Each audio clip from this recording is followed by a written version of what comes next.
Alright, problem number 2. Solving a compound inequality involving and. So we know that this is going to be a conjoined inequality.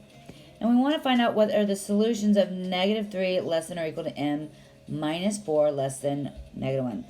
Ooh, wow, that looks mess. But really it's not. It's okay. So all we're going to do is we want the m, just like up here in this problem above when I combined it. I want that variable to be in the middle. And that's all I want in the middle is that variable in order to talk about it and break it apart. I'm going to do the same thing here.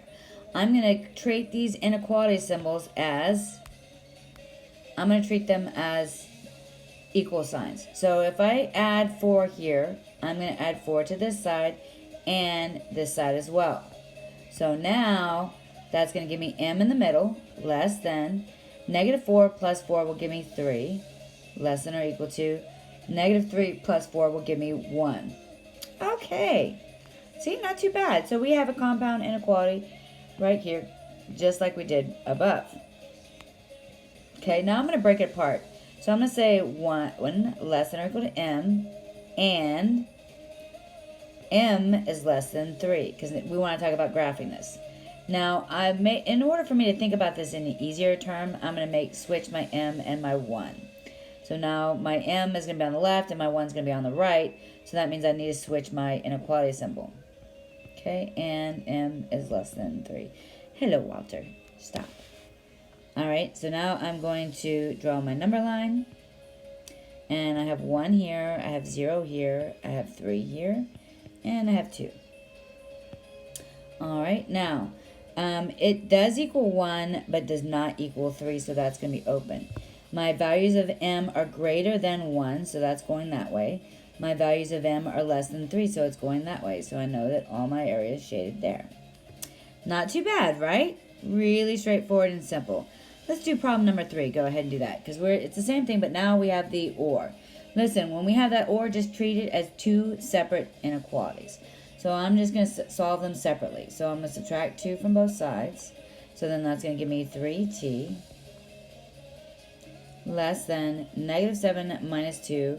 That will give me negative 9. Divide 3 from both sides. That's going to give me t less than negative 3. Or we have, I'm going to subtract 5 from both sides. That's going to give me negative 4t less than negative 4. Divide by negative 4. Oh, look, we need to make sure. Only and only when we divide by a negative symbol or multiply by a negative symbol do we switch this inequality sign. So now it's going to become greater than 1. So our equalities are t less than negative 3 or t greater than 1. So let's graph it. We have 0, we have negative 3 over here, and we have 1 over there. Alright, and it can't equal negative 3, and it can't equal 1. And all the values of t are less than negative 3, so we are going that way. All the values of t are greater than 1, so we are going that way. Okay? Now, again, let's go ahead and combine this into one inequality. So I'm going to switch. I'm going to put that t on the inside, so that's going to be negative 3 and t. I need to switch my inequality symbol. So now that's going to be greater than or t greater than 1. So now I can say negative 3 greater than t greater than 1. Okay? So these are my graphs. All right. That is the end. In the next video, I'll do some practice problems with you on these like below. See you then.